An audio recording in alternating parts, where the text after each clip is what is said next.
नमस्कार मित्रांनो, ठरलं तर मग या मालिकेच्या आजच्या भागात आता अर्जुन त्याचबरोबर सायली हे घरी आलेले आहेत आणि घरी आल्यानंतर सायली खूप रडत असते. तिला खूप वाईट वाटत असतं. ज्या गोष्टी घडलेल्या आहेत त्या खूप भयानक अशा असतात. तिला कळत नसतं की या सगळ्यातून काय मार्ग काढायचा आहे, नक्की काय करायचं आहे. कोणत्याच गोष्टीचा तिला काहीच अर्थ लागत नसतो. तेव्हा इकडे तिथे प्रताप तळ काका येतात आणि ते बोलू लागतात की सायली एक गोष्ट लक्षात ठेव, या घरातली एक जी तुझी खुली ना ते फक्त तुझं सासर आहे, अन्यथा या घरातली प्रत्येक जागा, प्रत्येक गोष्ट, प्रत्येक व्यक्ती हे तुझं माहेर आहे. तू अजिबात काळजी करायची गरज नाही असं ते इकडे सायलीला सांगत आहेत. तेव्हा अर्जुनला सुद्धा खूप बरं वाटतं, कारण एवढं सगळं घडत आहे. त्याचबरोबर इकडे सायलीच्या पाठीशी घरातले सगळेजण उभे राहत आहेत आणि इकडे प्रतापला तर बरं वाटत की कल्पनाने कितीही नाकारलेलं असलं तरीही कल्पना ही सायलीची काळजी करत आहे. या गोष्टीच प्रतापलाही आता खरंच कौतुक वाटायला लागलेला आहे. म्हणजे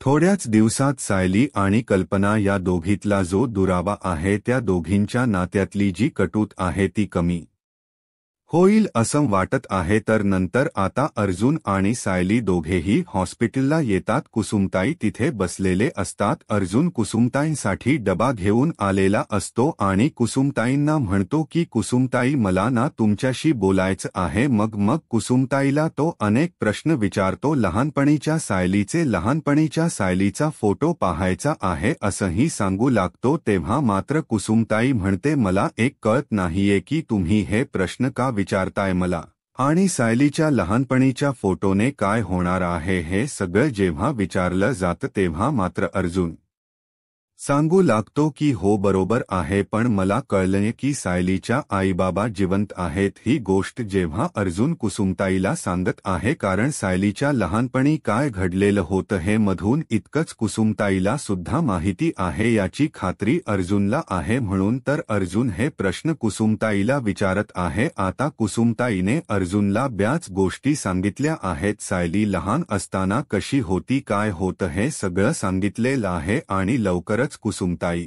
छोट्या सायलीचा फोटो अर्जुनला दाखवणार आहे. आजच्या भागाच्या रिव्ह्यूला आपण सुरुवात करूया. त्यापूर्वी मी तुमच्या सर्वांची माफी मागते, कारण पाऊस चालू असल्यामुळे पावसाच्या आवाजाचा डिस्टर्बन्स आपल्या व्हिडिओमध्ये होत आहे, तर त्यासाठी मी तुमच्या सर्वांची माफी मागते. इकडे प्रताप अश्विनला बोलत असतात. अश्विन आणि त्याचबरोबर कल्पना. अश्विन निघालेला असतो तेव्हा कल्पना म्हणते की अरे अश्विन, तुला लवकर जायचं होतं, मला सांगायचं होतं ना. तेव्हा अश्विन म्हणतो, का कशासाठी सांगायचं, मी कोणाला आणि का सांगू. म्हणजे ह्या मुजोरीपणा अश्विनचा साधलेला असतो. त्याला जराही वाटत नाहीये की आपण आपल्या घरच्यांबद्दल बोलतोय. हे जे वागणं आहे ते चुकीच आहे. या गोष्टीची सुद्धा जाणीव या अश्विनला होत नाही. तो डायरेक्टली बोलायला सुरुवात करतो. तो म्हणत असतो की का मी सांगू कोणाला, आणि काय संबंध आहे मी तुम्हाला या सगळ्या गोष्टी सांगण्याचा. अशा भाषेमध्ये अश्विनच बोलणं चाललेलं असतं. तेव्हा मात्र प्रताप काका म्हणत असतात की अरे अश्विन, हे घर आहे आणि मला आणखी एक गोष्ट तुला विचारायची आहे, ती म्हणजे तू जे काय वागतोय ते चुकीचं नाहीये का रे. म्हणजे घरातल्या तुमच्या माणसांबद्दल तर तुला काहीच वाटत नाहीये. तू कधीही येतो कधीही जातो, आणि हे काय सगळं चाललंय काय. आई तुझी तुला काय विचारते हे पण तुझ्या लक्षात येत नाहीये का. तेव्हा अश्विन म्हणतो की का लक्षात यावं आणि का करावं मी या सगळ्या गोष्टी, आणि का तुमच्या प्रत्येक गोष्टींची मी उत्तर द्यावी. अशा पद्धतीने अगदी उद्धटपणे हा अश्विन उत्तर देत असतो आणि बोलत असतो. तो म्हणतो की तुम्ही सगळे माझ्याशी बोलताय, तुम्हाला कधी काय वाटतं का माझ्या बायकोबद्दल. तीच काय चाललंय, तन्वी तिथे जेलमध्ये आहे, ती कोणत्या परिस्थितीत राहते, तिची अवस्था काय आहे हे तुम्हाला माहिती आहे का. असं सगळं अश्विन बोलत असतो. तेव्हा कल्पना म्हणत असते की अश्विन, काय चाललंय तुझं हे सगळं, आणि हे काय वागणं बोलणं तुझं. तुला तरी कळते का असं कल्पना बोलत असते तेव्हा मात्र अश्विन म्हणत असतो की मी चुकीचं काहीच बोललेलो नाहीये तेव्हा इकडे आपल्याला पाहायला मिळत की नागराज बसलेला असतो डोक्याला हात लावून बसलेला असतो तेवढ्यात सुमन येते अहो काय केलं तुम्ही मधुभाऊंना मारलंय तुम्ही मधुभाऊंना मारलंय मधुभाऊंनी मरण्यापूर्वी तुमच्याबद्दल साक्ष दिलेली आणि मधुभाऊंनी सांगितलेलं आहे की या सगळ्या गोष्टी तुम्ही केलेल्या आहेत असं म्हणत इकडे बोलणं सुरू झालेलं असतं आणि तेव्हा मात्र सुमन ओरडत असते सुमन बोलत असते आणि त्याच वेळी इकडे पाहायला मिळतं ते म्हणजे सुमन म्हणत असते चला लवकर बाहेर पोलीस आलेले आहेत तेवढ्यात बाहेरून पोलीस ओरडत असतात की नागराज किल्लेदार लवकरात लवकर या सगळ्यातून तुम्ही सुटू शकत नाही चला लवकर कारण तुमचा शेवट आहे असं तिथं बोललं जात असतं नागराजची मात्र घाबरगुंडी उडालेली असते नागराजला कळायचं बंद झालेलं असतं या सगळ्या गोष्टी चालू असतात आणि तेव्हा मात्र इकडे पाहायला मिळते म्हणजे नागराज जो आहे तो ज्या पद्धतीने रिएक्ट होत असतो ते मात्र खूपच वाट लागलेली असते नागराजला घाम फुटलेला असतो आणि त्याच वेळी इकडे आता पाहायला मिळत की प्रताप आणि कल्पना दोघेही बोलत असतात कल्पना म्हणत असते की अश्विन तुझं हे सगळं काय चाललंय आणि त्या मुलीन असं काय केलं की तिने या घरामध्ये काही चांगलं केलेलं आहे म्हणून तिच्या आठवणी लक्षात ठेवल्या पाहिजे सांग ना काय केल त्या मुलीन असं हे सगळं बोलणं सुरू झालेलं असतं आणि तेव्हा मात्र इकडे अश्विन म्हणत असतो की काय केलेलं नाही सांग कारण तुम्हाला दिसतच नाहीये ना कारण तन्वी किती चांगली आहे ती किती चांगलं वागलेली आहे हे जर तुम्हाला दिसलंच नाही तर तुम्हाला कसं कळणार आहे हे बोलणं सुरू झालेलं असतं तेव्हा मात्र कल्पना म्हणत असते की अश्विन तुझं जे काही चाललेलं आहे ना ते पूर्णपणे चुकीचा आहे कारण इकडे अश्विन म्हणत असतो की एकतर मी वकील शोधतोय आणि मला माझ्या बायकोला माघारी आणायचं आहे कारण तिने सगळं जे काही केलेलं आहे ना ते मला माहिती आहे या घरासाठी काय केलेलं आहे आताही तिचा जीव तडफडतो तो फक्त आणि फक्त तुमच्यासाठी तेव्हा इकडे लगेचच कल्पना म्हणू लागते म्हणजे तुला काय म्हणायचं रविराज भाऊजींनी तेव्हा अश्विन सांगू लागतो की होतो तर खूप पुढचा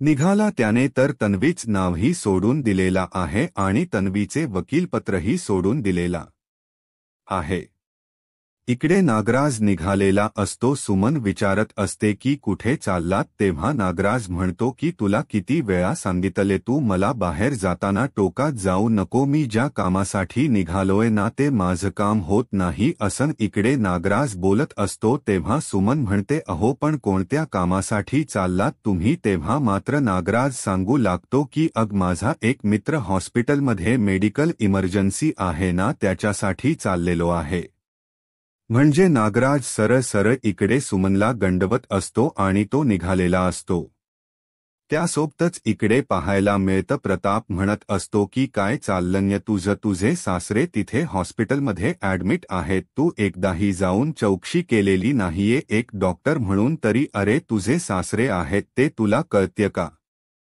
तेव्हा आता पुन्हा अश्विनला राग येतो म्हणजे बरोबर आहे मधुभाऊ माझे सासरे आहेत हे तुमच्याबरोबर लक्षात आहे पण तन्वी तुमची सून आहे या घरची सून आहे हे मात्र कोणाच्याही लक्षात राहत नाहीये बरोबर आहे तुमचं कसं आहे तुम्ही अशाच पद्धतीने वागू शकता हे मात्र मला चांगलंच माहिती आहे असं बोलत इकडे अश्विन मात्र म्हणत असतो की मला काही देणं घेणं नाहीये तेव्हा प्रताप असं म्हणणं असतं की जाऊन जरा चौकशी केलीस तर तिला त्यांना दोघांना वाटेल कारण सायली आणि अर्जुन दिवस रात्र तिथे आहेत आणि मधुभाऊंच्या बाबतीत जे घडलेल आहे ते पूर्णपणे चुकीच आहे तुला किती वेळा सांगितलेलं आहे पण अश्विन म्हणत असतो की मला काय देणं घेणं नाहीये त्यांच्या कोणाशी आणि मला काहीच नाही करायचं मला माझं काय घडलं त्यांच्यापासून हे सगळं अश्विन जे बोलणं असतं ते विचित्र असं चाललेलं असतं त्याला जराही लाज वाटत नसते की आपण जे काही वागतोय बोलतोय आणि तो तसाच तिथून निघून जातो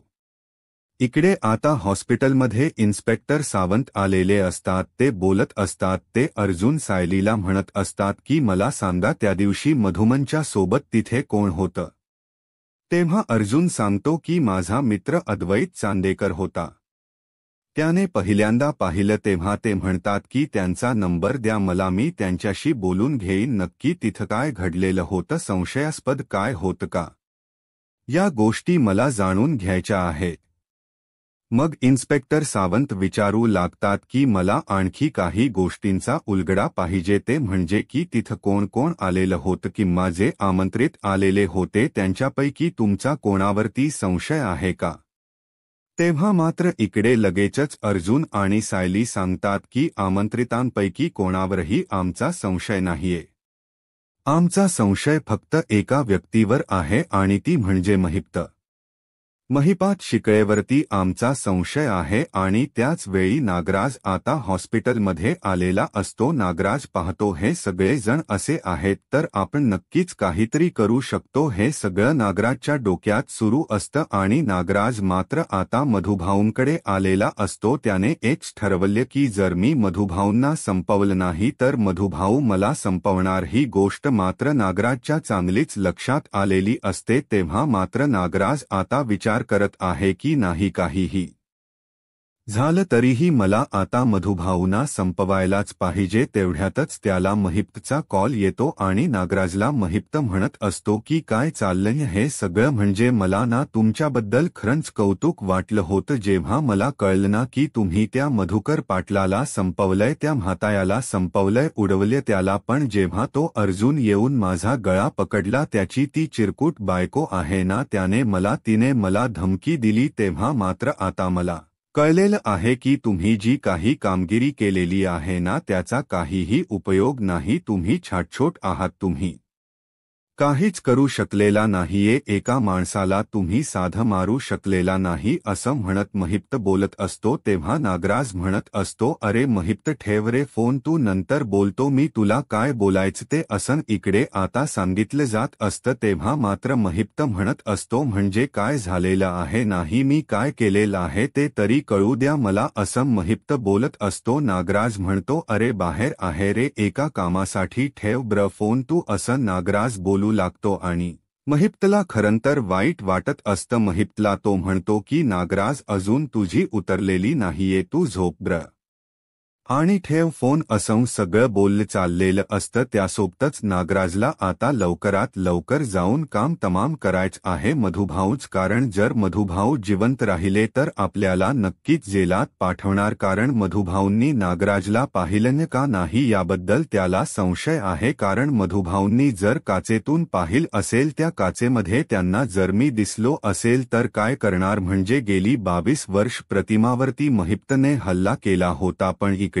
नागराजला मात्र असं वाटत असतं की मी वरच्या साईडला उभा होतो आणि तिने जर मला पाहिलं असेल तर हे गिल्ट घेऊन नागराज जगतो. आणि आता त्यात आणखी भर पडलेली आहे यात, तर त्याने गुन्हाच केलेला आहे. आणि आता विधी काय वाटते तर मधुनी पाहिल असेल तर काय होईल हे सगळं त्याला वाटत असतं. आणि त्याचबरोबर इकडे पाहायला मिळते म्हणजे प्रताप आणि त्याचबरोबर कल्पना यांच्या दोघांमध्ये बोलणं झालेलं आहे. कारण अश्विन ज्या पद्धतीने बोलत आहे, वागत आहे, त्या सगळ्याचा काहीच अर्थ लागत नाहीये. आणि मग कल्पना मात्र विचार करत असते की हे सगळं काय आहे.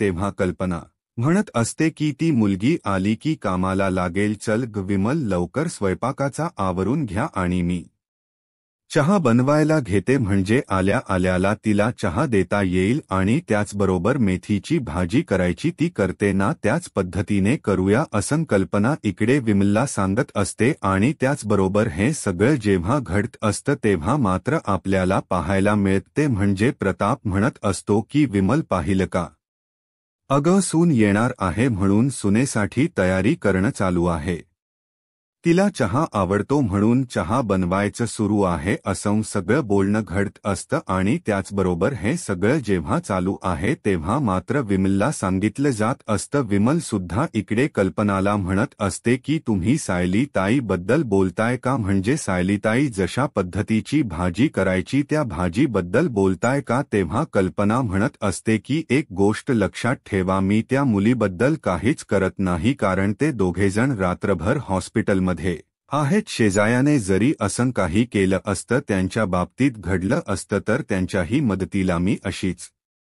धावून आली असते त्यांच्याही बाबतीत मी याच गोष्टी केल्या असत्या, पण आता तुम्हाला जे वाटतं ना असं काहीच नाहीये, कारण माझ्या मनात दुसरं काही नाहीये. मी माणुसकी म्हणून हे सगळं करते. तेव्हा प्रताप म्हणत असतो, हो का, बर माणुसकी म्हणून करतीयस ना, तरीही चांगली गोष्ट आहे. माणुसकी म्हणून गेलं तरीही चांगलंच आहे ना. म्हणजे असं प्रतापच बोलणं चाललेलं असतं. प्रताप मात्र इकडे कल्पनाकडून सगळं तिच्या मनात काय चालू आहे हे सगळं काढून घेत असतो. इकडे अर्जुन आणि सायली यांना ना इन्स्पेक्टर साहेब म्हणतात की मला ना डॉक्टरांशी पण भेटायचा आहे, कारण तो कट जो होता तो सुरा कोणता वापरलेला आहे, नक्की कशा पद्धतीने हल्ला झालेला आहे, या सगळ्या गोष्टींबद्दल मला जाणून घ्यायचं आहे असे इकडे अर्जुनला ते सांगतात आणि ते दोघेही डॉक्टरांना भेटायला निघालेले असतात. तोपर्यंत नागराज इकडे मधुभाऊंच्या रूममध्ये आलेला असतो. तो मधुमंकडे पाहत असतो. त्याला फक्त एवढंच माहिती असतं की या मधुभाऊंना संपून टाकायचं आहे, एवढंच त्याच्या डोक्यात सुरू असतं. त्यासोबतच इकडे पाहायला मिळतं की नागराज हा मधुभाऊंच्या जवळ उभा आहे आणि मधुभाऊंवरती हल्ला करण्याच्या तयारीत तो आहे, कारण त्याला मधुभाऊंना संपवायचा आहे म्हणून तर त्यांनी या सर्व गोष्टी केलेल्या असतात. त्यासोबतच इकडे पाहायला मिळते म्हणजे तो मधुभाऊंच्या तोंडावरती असलेला जो मास्क आहे ऑक्सिजनचा तो काढत असतो आणि त्याच वेळी तिकडून सायली येताना दिसते आणि नागराजचा डाव फेल होतो. त्यासोबतच इकडे पाहायला मिळते ते म्हणजे नागराजने पूर्ण कांड सुरू केलेला असतो. नक्की काय करायचं आहे या सगळ्या गोष्टींचा नागराजने विचार केलेला असतो आणि तिथे ऑक्सिजन लेवल त्याचबरोबर बीपी या सगळ्या गोष्टी मशीनवर डिस्प्ले होत असतात आणि इकडे नागराजने ऑक्सिजन मास्क काढलेला असतो आणि त्याच वेळी तिथे सायली येताना दिसते आणि नागराज मात्र तो ऑक्सिजन मास्क काढून तसाच तिथे उभा असतो. नक्की काय होणार आहे या सगळ्या गोष्टींची कल्पना मात्र अजिबात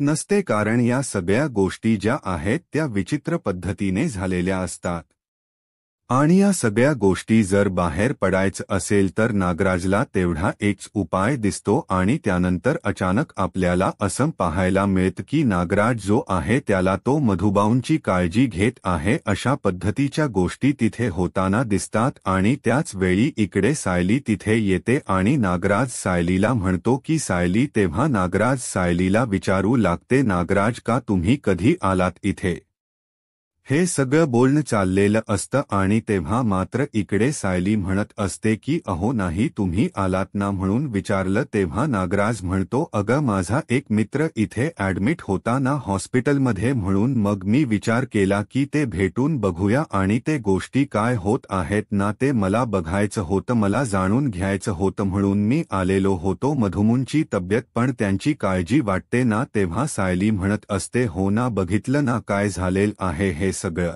ज्या कोणी व्यक्तीने हे सगळं केलं ना त्याला खरंच मी सोडणार नाहीये, अशा पद्धतीने सायली बोलत असते. तेव्हा मात्र इकडे अर्जुन म्हणत असतो की सायलीला नागराज काका म्हणत असतात की हो, जे काय झालंय ना ते खरंच खूप वाईट झालेला आहे असं नागराज सायलीला बोलत असतो. तेव्हा सायली मात्र रडत असते. मधुभाऊंच्या आठवणीत ती अगदी व्याकुळ होत असते, तिला वाईट वाटत असतं आणि त्यासोबतच इकडे पाहायला मिळतं की आता कल्पना डोक्याला हात लावून बसलेले आहे. कल्पनाला मात्र वाईट वाटत आहे की हे सगळं काय घडतंय. तेव्हा इकडे आता प्रताप तिथे आलेला असतो आणि प्रताप म्हणत असतो की कल्पना तू मान्य कर म्हणजे मला काय म्हणायचं माहिती का, तू या गोष्टी मान्य कर. काही असलं तरीही तुला हे मान्य केलं पाहिजे की मधुभाऊंच्या बाबतीत जे झालेलं आहे ते तुझ्या मुलीचे सासरे आहेत म्हणून तुला वाईट वाटत आहे आणि त्यासोबतच सॉरी तुझ्या सुनेचे वडील आहेत म्हणून तुला वाईट वाटत आहे आणि त्याचबरोबर आणखी काही गोष्टी आहेत त्या म्हणजे तुला सायलीबद्दल काहीतरी वाटतं ना, ही गोष्ट तू एक्सेप्ट कर असं प्रताप इकडे बोलत असतो. तेव्हा ती म्हणत असे की का करू मी एक्सेप्ट, कारण ह्या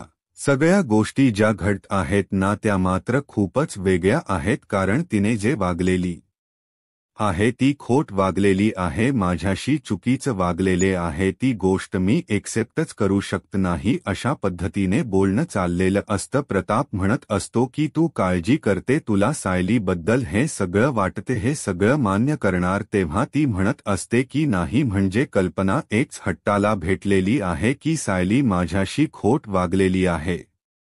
सायलीन माझ्याशी असं वागायला नको होतं, याच गोष्टींचा विचार ती करत असते आणि तिला फक्त एवढंच माहिती आहे की नाही, माझ्याशी जर सायली चुकीचं वागली आहे, तीन खोट वागली आहे, तर मी तिला माफ करू शकत नाही. कारण तो स्वभाव आहे कल्पनाचा, कल्पनाला खोट वागणं हे पटत नाहीये म्हणून ती बोलत आहे. त्यासोबतच इकडे आपल्याला पाहायला मिळतं की आता कुसुमताई आलेली असते. कुसुमताई म्हणत असते की आता सायली तुम्ही दोघेजण घरी जामी आहे ना मधुग्न सोबत. तेव्हा सायली म्हणत असते पण कुसुमताई तू एकटी. तेव्हा कुसुमताई म्हणते हो, त्या आपल्या आश्रमातल्या आहेत ना ताई, त्यांनाही मी बोलावले, त्या येतील. आणि मग सायली म्हणत असते कुसुमताई तुझी तरी कुठे झोप झाली, मुलांबरोबर तू एकटीच होतीस ना तिथं. तेव्हा मात्र कुसुमताई म्हणते होग, बरोबर आहे, मी मुलांबरोबर एकटी होते, पण इकडे तुम्ही हॉस्पिटलमध्ये होता ना, तेव्हा अर्जुन पण म्हणू लागतो की हो सायली मला काय वाटते माहिती का. कुसुमताई म्हणतात ना तर आपण जाऊया घरी, फ्रेश होऊन पुन्हा येऊया. सायली म्हणते की कुसुमताई ठीक आहे, तू म्हणतेस ना, मग आम्ही जाऊन येतो आणि तुझ्यासाठी येताना डबा पण घेऊन येतो. हे सगळं बोलणं चाललेलं असतं आणि तेव्हा मात्र इकडे कुसुमताई म्हणते की हो, आणि मधुभाऊंच्या काळजीने खरंच जीव कासावीस होतोय असं ती बोलत असते. तेव्हा मात्र इकडे कुसुमताई म्हणते की काळजी करू नको, सगळं व्यवस्थित होणार आहे असं कुसुमताई तिला समजवत आहे. तेव्हा मात्र सायलीही तेच म्हणते, दोघीही एकमेकींची समजूत घालत आहेत. अर्जुनच्या डोक्यात तर वेगळेच विचार आहेत, अर्जुन तर वेगळ्याच गोष्टीने कासावीत झालेला आहे आणि त्यासोबतच इकडे सायली मात्र बोलत आहे. सायली म्हणते की कुसुमताई काळजी घ्या, इथे नर्स बसलेले असतात, काही वाटलं तर त्यांना जाऊन सांगा, अशा पद्धतीने ती बोलत आहे, तिला समजवत आहे. आणि त्याचबरोबर ही सगळी गोष्ट जेव्हा चालू आहे तेव्हा मात्र सायलीला खूप वाईट वाटलेलं असतं. सायली म्हणत असते की नाही, काहीही झालं तरीही मधुमनच्या बाबतीत जे घडलेलं आहे ते मात्र, हे सगळं जे काय आहे ते थांबलं पाहिजे, असा विचार आता सायलीच्या डोक्यात सुरू झालेला आहे.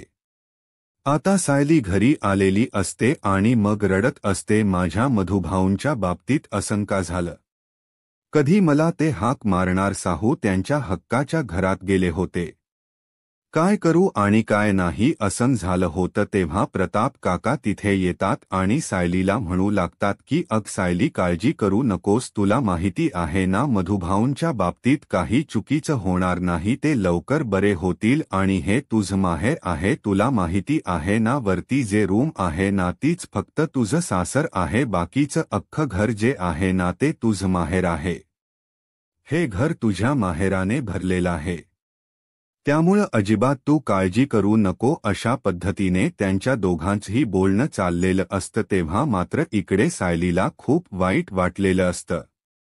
सायली रडत असते तेव्हा सायलीची समजूत घालायला तिथे अस्मिता आलेली असते. प्रताप तिथे असतो, ते दोघेही सायलीशी बोलत असतात. त्यानंतर आता अर्जुन हॉस्पिटलमध्ये गेलेला असतो, तिथे कुसुमताई असतात आणि अर्जुन कुसुमताई बरोबर बोलत असतो. अर्जुन कुसुमताईला विचारत असतो की लहानपणीच्या सायलीबद्दल, लहानपणीची सायली कशी होती, नक्की काय झालेलं होतं, तिचा लहानपणीचा फोटो आहे का. तेव्हा मात्र कुसुमताई म्हणते की काय आहे नक्की हे सगळं, तुम्ही का विचारताय, मला कळत नाहीये की हे सगळं का विचारलं जाते. या सगळ्या गोष्टींची उत्तर आता कुसुमताईला हवी असतात. तेव्हा अर्जुन सांगतो की सायलीचे आईबाबा जिवंत आहेत असं कळलं मला, म्हणून मी तुम्हाला हे सगळं विचारत आहे. आता कुसुमताईने सायलीच्या सगळ्या गोष्टी अर्जुनला सांगितलेल्या आहेत आणि त्याचबरोबर अर्जुनलाही सांगितलेलं आहे की सायलीचा फोटो लवकरच कुसुमताई अर्जुनला देणार आहे. नक्की आता काय होणार अर्जुनला कळणार का, सायली हीच धन्य आहे. आता पुढे काय होईल हे पाहायला आत्ताच माझा महाराष्ट्र या यूट्यूब चॅनलला सबस्क्राईब करा. धन्यवाद.